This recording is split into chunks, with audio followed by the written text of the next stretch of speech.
Guys, welcome to Better Bachelor. My name is Joker with a face for radio and a voice for print. Superman 2025. I just got done seeing it. I didn't pay to see it.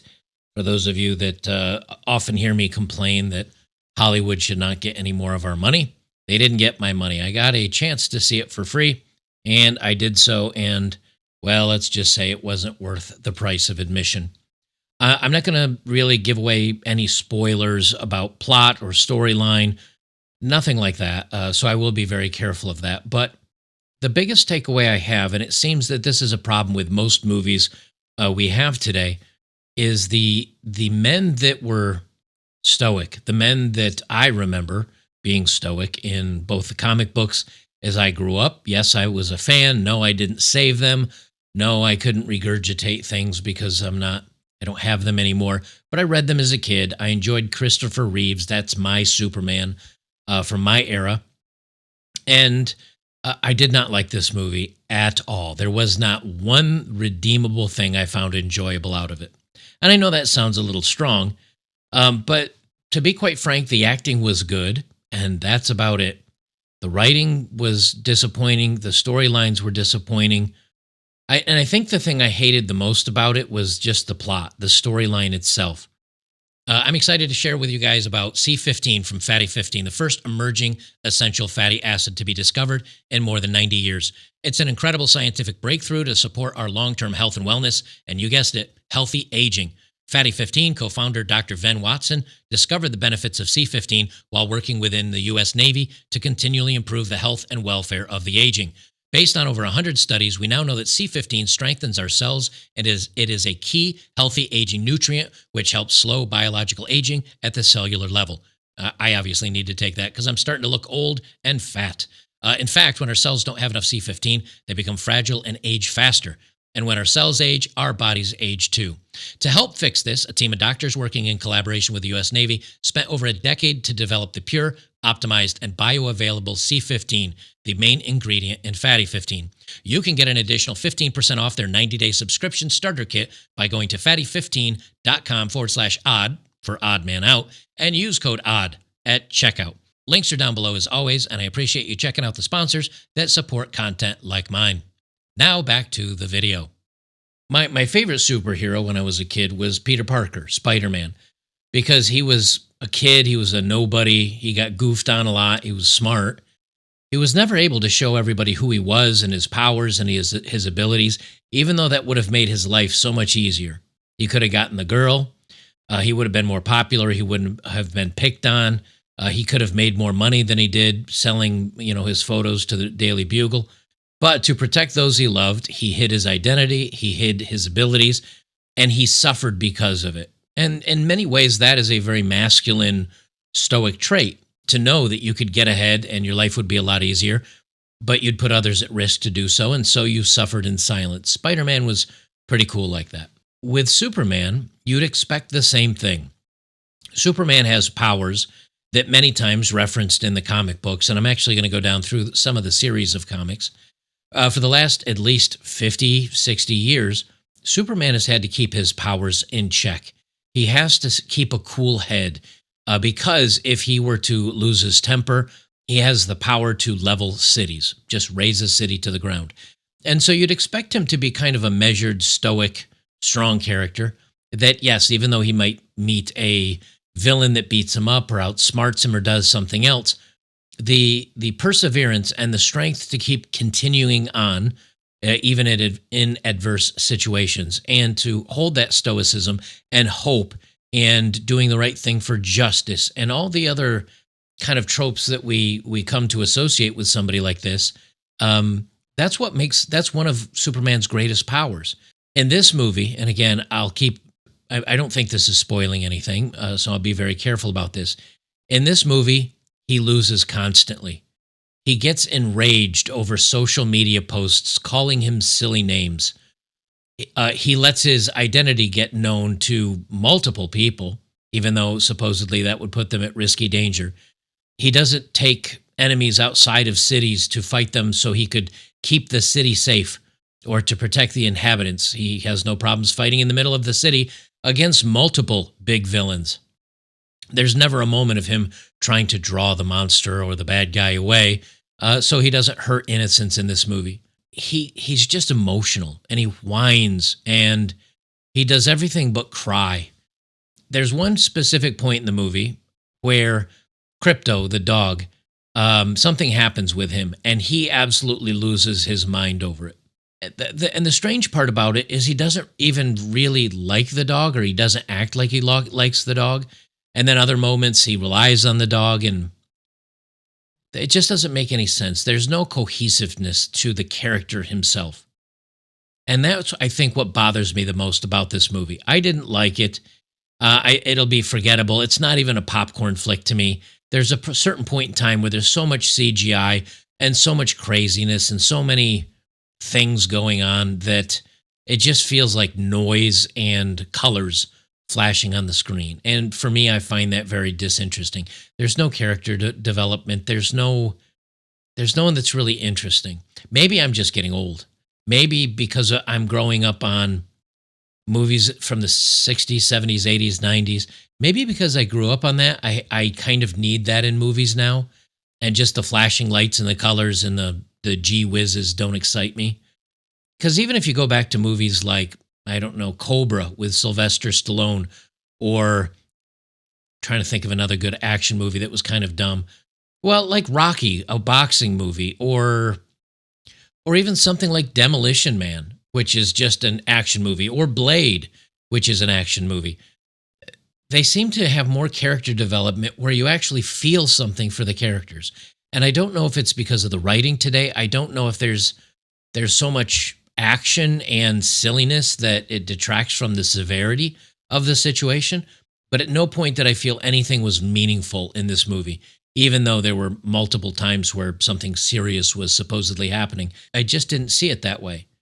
And again, I don't know if that's because of the poorly done writing or the fact that there's just not really any character development, and the characters are just angry. That Superman is weak, ineffectual, emotional, angry. He tells Lois that he loves her first, even though they've only been dating 3 months, and she's unsure if she loves him, even though she knows he's Superman. Like, she knows Clark Kent is Superman. Like I said, he's not really great about hiding his identity. And he tells her first, after 3 months, that he loves her. And it takes her the length of the movie until the very end of the movie where she can finally decide, yes, I guess I love Superman too. That's a good summary of this movie.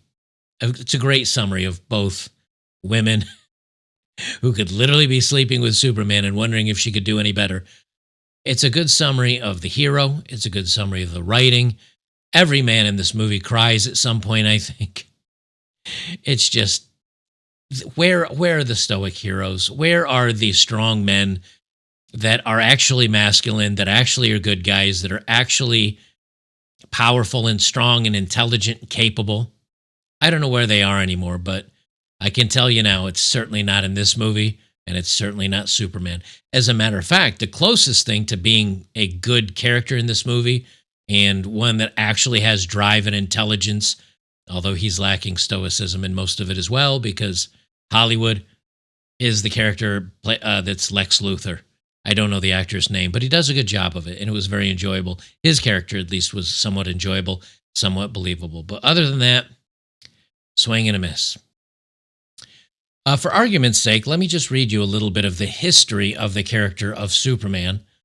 In the Golden Age, which is 1938 to mid-50s, he was emotional.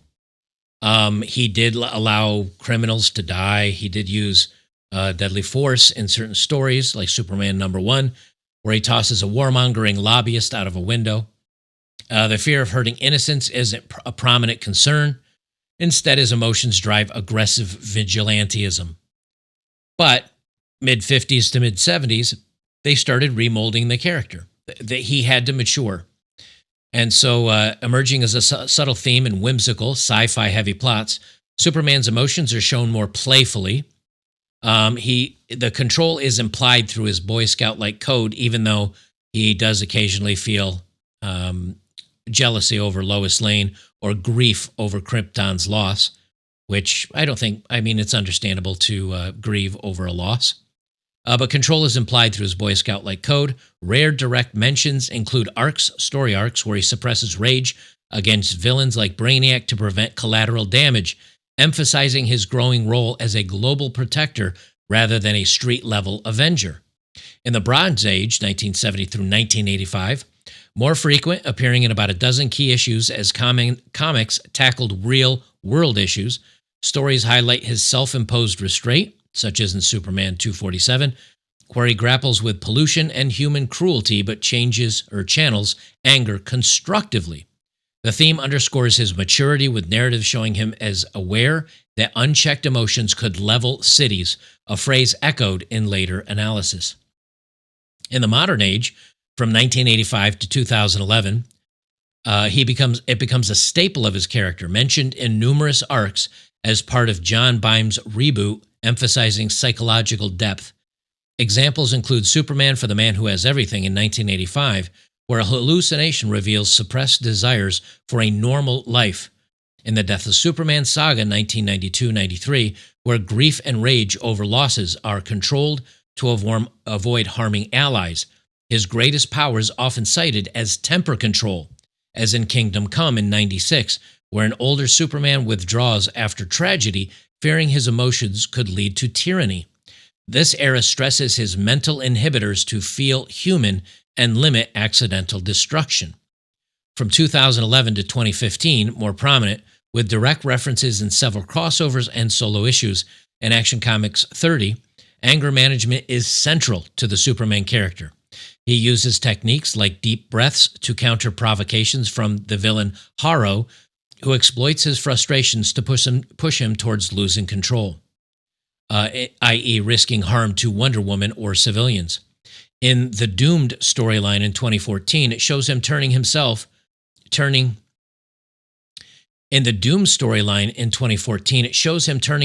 in as he transforms into Super Doom, explicitly to prevent rage-fueled rampages.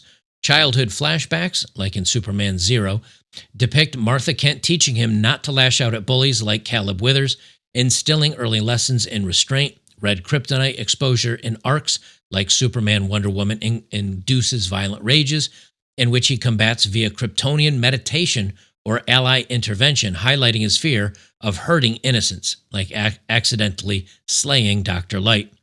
Overall, the theme gains traction in later eras as comics mature, shifting from plot-driven adventures to character studies. It's not daily fare, but a defining trait often contrasted with villains like Zod or Bizarro, who lack such control.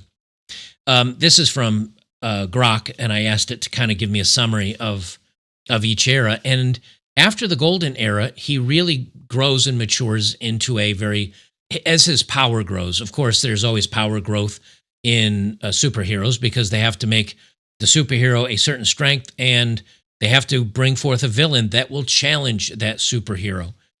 And then the superhero has to gain a little bit in power, find a new power, or do something that helps him gain that power to overcome that villain. And now that villain is vanquished, but the superhero is left stronger than before. It's called power creep.